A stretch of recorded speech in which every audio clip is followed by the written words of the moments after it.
NEET की परीक्षा अब संपन्न हो चुकी है और कोचिंग सेंटर्स ने अपनी आंसर कीज रिलीज कर चुकी हैं। क्वेश्चन बुकलेट जो आपको मिली थी उससे आप मैच कर सकते हैं कि आपकी स्कोर क्या आ रहा है। बहुत सारे पेरेंट्स ये करते हैं कि रिजल्ट का वेट करते हैं। मैं जानता हूं, इतने सालों से इस इंडस्ट्री में हूं, तो आपको बता देना चाहूंगा कि रिजल्ट का वेट करने की जरूरत नहीं है। आपको एक लगभग आपके मार्क्स पता लग जाते हैं, उसके आधार पर आप निर्णय ले सकते हैं कि आपको अब कहां एडमिशन लेना है। कि बच्चे के नंबर अगर गवर्नमेंट कॉलेज के लायक आ रहे हैं तो आपको डिसाइड कर लेना है कि आप कौन कौन सी लोकेशन पे आप गवर्नमेंट कॉलेज लेना चाहते हैं, कौन कौन से कॉलेजेस अच्छे हैं, कौन से हॉस्पिटल्स किनके अच्छे हैं, किनकी फैकल्टीज अच्छी है। ये सारा एनालाइजेशन आपको कर देना चालू कर देना चाहिए। और अगर आपके गवर्नमेंट के लायक नंबर नहीं आ रहे तो निराश मत होइए, आप प्राइवेट कॉलेजेस में इंडिया में एडमिशन ले सकते हैं। काफी कम बजट में भी इस देश में प्राइवेट कॉलेजेस है जहां पर 35 लाख से लेकर 50 लाख 60 लाख तक की आपका एमबीबीएस पूरा कंप्लीट हो जाता है। ऐसे भी कॉलेजेस इस देश में मौजूद हैं। अगर वो भी बजट आपका नहीं बन पा रहा है तो आप एमबीबीएस अब्रॉड की ओर अपना रुख कर सकते हैं। एमबीबीएस अब्रॉड भी एक बहुत अच्छा ऑप्शन है। काफी 15-20 लाख रुपए में आपकी कंप्लीट एमबीबीएस की पढ़ाई जहां पर पूरी हो जाती है। तो ये बहुत निर्णायक समय है। आपके पास 1 महीने का गैप मिला है एग्जाम और रिजल्ट के बीच। ये बहुत क्रूशियल टाइम होता है जो कि कई पेरेंट्स कई बच्चे समझ नहीं पाते हैं, लेकिन आपको ये समझना बहुत जरूरी है कि अब आपको डिसाइड कर लेना है कि आपको एडमिशन कहां लेना है और कैसे लेना है। एक महत्वपूर्ण बात और मैक्सिमम पेरेंट्स का ये थॉट रहता है कि बच्चे के 250, 300, 400 नंबर आए, हम बच्चे को ड्रॉप दिला दे। तो बिल्कुल ये गलती मत करिएगा, क्योंकि देखिए इस बार कंपैरिजन आप साल दर साल आप देखिए 2 लाख 2.5 लाख 3 लाख बच्चों की संख्या बढ़ती जा रही है। उसके कंपैरिजन में सीट्स उतनी बढ़ नहीं रही है। 250 नंबर अगर आपका बच्चा लाता है तो वो डबल भी छलांग लगाता है तो 500 तो भी उसको गवर्नमेंट कॉलेज नहीं मिलता है। बहुत सारे बच्चे, मतलब अगर मैं आंकड़ा बताऊं तो 100 में से सिर्फ मात्र 5-10 बच्चे ही होते हैं कि जो लंबी छलांग लगा पाते हैं।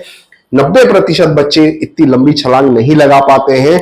बच्चों को आपको समझाना होगा कि नहीं, ड्रॉप नहीं लेना है। मेडिकल की ऑलरेडी पढ़ाई बहुत लंबी है। जी हाँ, 5.5 साल का सिर्फ आपका अंडर ग्रेजुएशन एमबीबीएस खत्म होगा, 3 साल का आपका पोस्ट ग्रेजुएशन होगा, उसके बाद 2 साल आप एसएस के लिए जाते हैं, सुपर स्पेशलाइजेशन के लिए। तो लगभग 9.5-10 साल की ये पढ़ाई है, बहुत लंबी पढ़ाई है। तो इस वजह से एक एक साल बहुत क्रूशियल होता है, क्योंकि बच्चे की एज भी बढ़ती जाती है और वो कब फिर फाइनली सेटल्ड होगा ये भी देखना बहुत जरूरी है। क्योंकि आज की डेट में अगर बच्चे ने पीजी नहीं किया है, खाली एमबीबीएस करा के उसे बहुत ज्यादा ग्रोथ नहीं मिलेगी।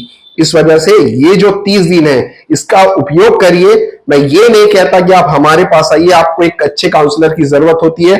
काउंसलर जरूर आपसे 2 पैसे चार्जेस करता है, लेकिन वो अपने एक्सपीरियंस के अनुसार आपको बेस्ट सर्विस प्रोवाइड करता है। क्योंकि इस देश में अगर आप प्राइवेट कॉलेज का रुख ले रहे हैं तो प्राइवेट कॉलेजेस में सिक्योरिटी डिपॉजिट के नाम पे काउंसलिंग की सिक्योरिटी डिपॉजिट 2 लाख 1 लाख, कई जगह 5 लाख 10 लाख रुपए भी है एनआरआई सीट की। तो आपके जो पैसे, अगर आपको सीट गलती से अलॉट हो जाती है जो आपको नहीं लेनी होती है, उसके बाद ये 2 लाख रुपए आपका फॉरफिट हो जाता है। तो इससे बेटर है कि ऐसी गलतियां ना करें, किसी अच्छे काउंसलर को हायर करें। आप हमसे भी कांटेक्ट कर सकते हैं, नीचे मेरे नंबर दिए गए हुए हैं। मेरा नाम है डॉक्टर छाबड़ा। हम लगभग 15 साल से इस इंडस्ट्री में लगातार काम करते आ रहे हैं। आप एक बार मुझसे कांटेक्ट कर देखिए, एक बार आप मेरे पास विजिट करिए। मैं डायरेक्ट ही स्टूडेंट से मिलता हूं और खुद ही फोन पर बात करता हूं। मेरी एक बहुत बड़ी टीम है, लेकिन मैं उसके बावजूद भी मैं चाहता हूं कि बच्चे मुझसे डायरेक्ट मिले, पेरेंट्स मुझसे डायरेक्ट बात करें, ताकि मैं उनको बेस्ट से बेस्ट सर्विस प्रोवाइड कर पाऊं। अब हम बच्चे की फॉर्म भरने से लेकर, यानी कि जैसे रिजल्ट आउट होगा, काउंसलिंग के फॉर्म भरने से लेकर एडमिशन दिलाने तक की सारी जिम्मेदारी हम ले लेते हैं। कुछ भी डॉक्यूमेंटेशन हो या कुछ भी चीजें हो, सारी चीजें हम अपने ऊपर ले लेते हैं। बहुत से स्टेट यानी कि केरल, कर्नाटका, सीएमसी, मणिपाल, ऐसे बहुत सारे फॉर्म्स जा चुके हैं। ये पेरेंट्स को पता भी नहीं होता है कि उन्हें एग्जाम के पहले इनकी काउंसलिंग फॉर्म्स भरने होते हैं, लेकिन घबराने की जरूरत नहीं है। आप मुझसे कांटेक्ट करिए, मैं आपकी